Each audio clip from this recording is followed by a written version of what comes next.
Electric गाड़ियों की दरामदाद खटाई में पड़ गई। माली बदहाली के बदतरीन असरात दिखाई देने लगे।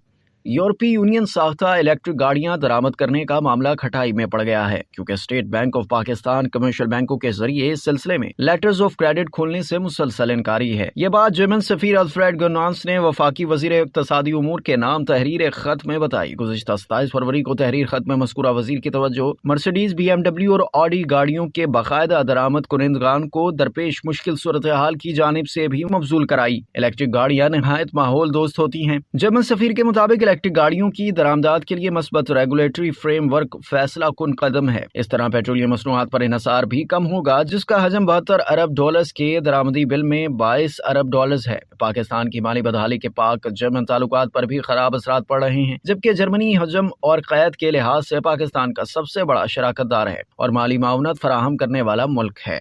अब तक के लिए इतना ही। मजीद जानने के लिए सब्सक्राइब कीजिए डेली जंग यूट्यूब चैनल और लाइक कीजिए डेली जंग फेसबुक पेज।